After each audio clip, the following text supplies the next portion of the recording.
Assalamualaikum warahmatullahi wabarakatuh. Perkenalkan, nama saya Daniel Diatma Satirawijaya. Saya Ridyak Ramadan. Kali ini kita akan membahas materi tentang analisis ekonomi struktur keuangan. Silakan disimak ya videonya.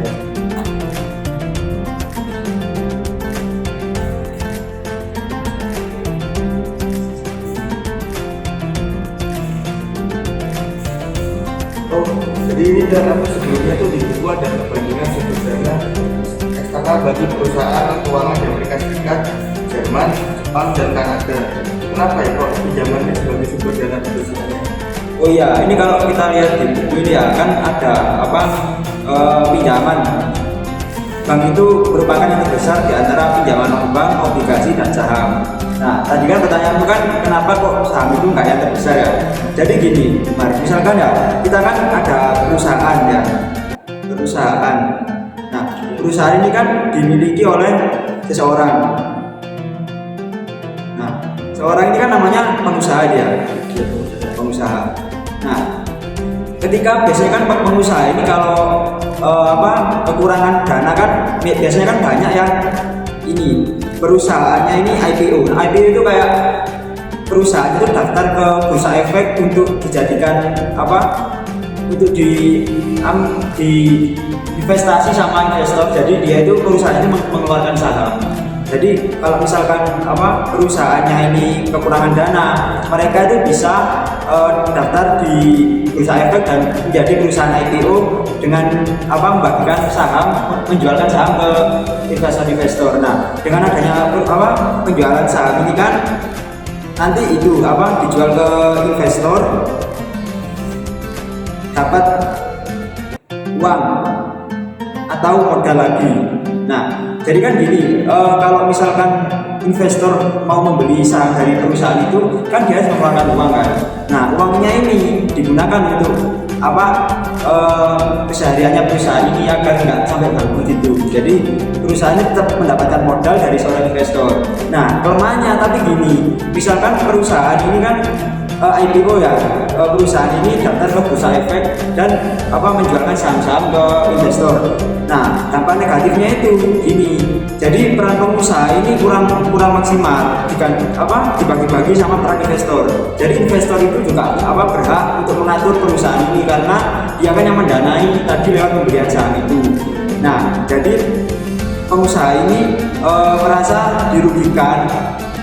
Mungkin mereka itu kayak merasa dirugikan jika mendaftarkan perusahaannya itu ke bursa efek, karena kan yang mengatur perusahaannya kan sekarang kalau misalkan dia mendaftarkan kan nggak hanya dia aja tapi ada investor-investor lain. Nah, makanya dia itu lebih memilih ke pinjaman.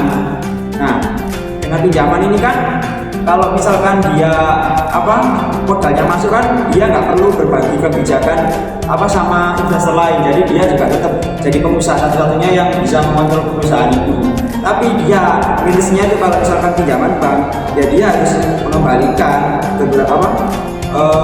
berapa yang dia pinjam pada bank tadi. Kalau misalkan dia menjual saham kan bisa dibagi, misalkan perusahaan itu untung ya investor dapat keuntungan, kalau perusahaan itu rugi ya biasanya rugi. Nah, tapi kalau misalkan pakai pinjaman bank, walaupun untung walaupun rugi dia harus mengembalikan uang yang dipinjamkan sama bank tadi. Itu kekurangannya. Tapi kelebihannya ya itu tadi, pengusaha itu nggak berbagi kebijakan dulu sama investor untuk mengatur perusahaan itu. Nah, kalau menurutmu sudah paham nggak ini sama yang atas ini tadi? Sudah. Tapi kan aku mau tanya juga ya, di buku kan dijelaskan tentang informasi asimetris itu ya. Nah, kalau aku kan belum paham itu informasi asimetris itu gimana maksudnya?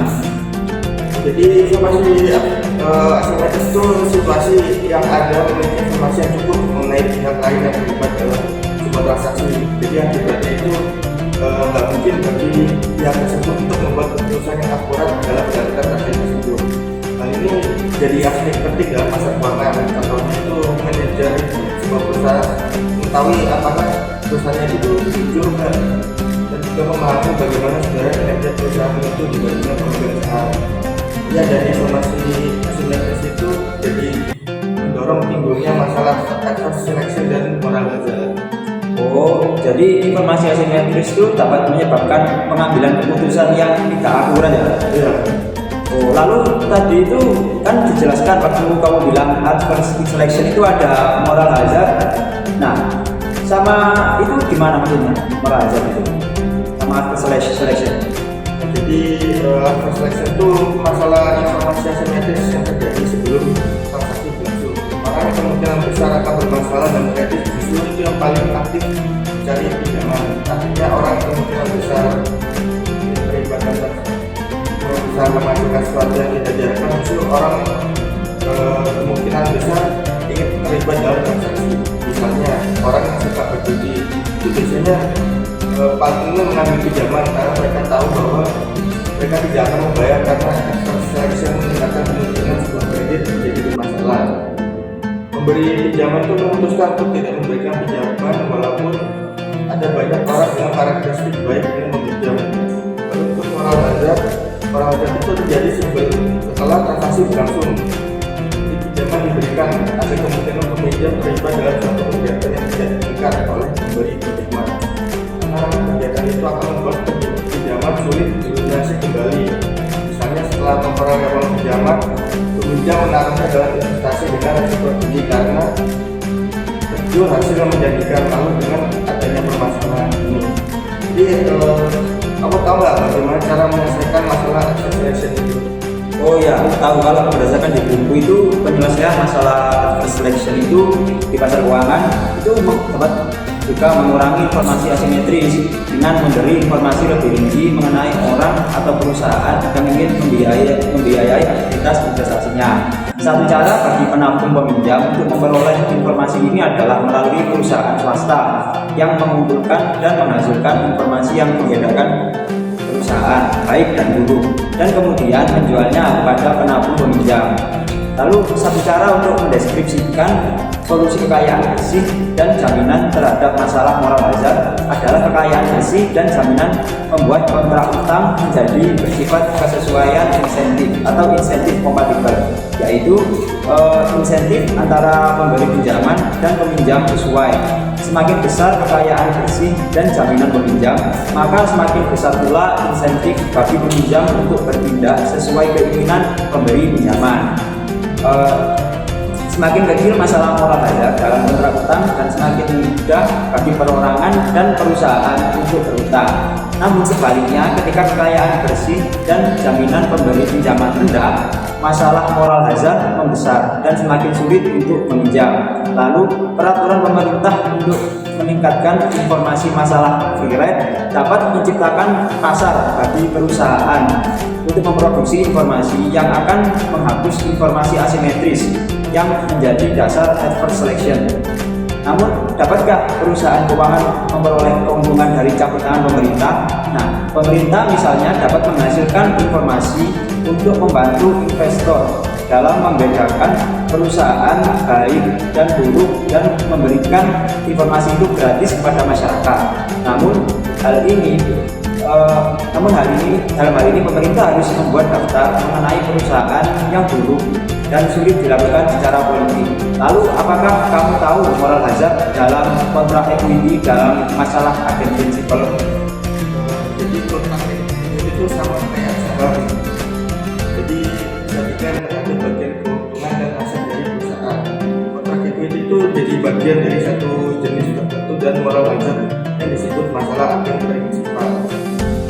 Ketika manajer hanya sebagian kecil perusahaan, terdapat perusahaan tempat di mana aku kerja, pemegang saham yang memiliki saham terbesar tidak sama dengan manajer yang mengelola perusahaan. Jadi dengan demikian, manajer adalah agen dari pemilik perusahaan. Cara mengatasinya itu dengan produksi informasi. Peraturan pemerintah untuk meningkatkan informasi antara keuangan dan kontraktual. Lalu itu kamu tuh tahu nggak cara mengatasi masalah moral hazard di kontrak? Oh ya, jadi caranya untuk mengatasi moral hazard ya di kontrak utang itu dengan cara yang pertama itu pengawasan dan penerapan pasal pembatasan. Jadi seperti yang ditunjukkan di buku SPINSIP itu, jika Anda dapat memastikan Steve tidak berinvestasi dalam bidang yang berisiko, maka mungkin Anda boleh meminjamkannya uang. Nah, terdapat 4 jenis pasal pembatasan untuk mencapai hal ini. Nah, yang pertama itu pasal untuk melarang perilaku yang tidak diinginkan. Lalu yang kedua, pasal untuk mendorong tindakan yang diinginkan. Yang ketiga, pasal untuk menjaga jaminan tetap bernilai. Dan yang keempat, pasal untuk memberikan informasi. Lalu cara yang kedua adalah optimalisasi peran lembaga perantara keuangan. Sekalipun pasal pembatasan membantu untuk mengurangi masalah moral hazard, namun tidak berarti menghilangkannya sama sekali.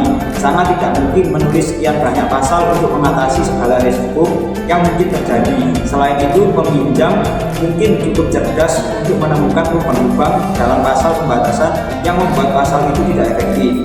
Masalah lain dengan pasal pembatasan adalah harus diawasi dan dilakukan.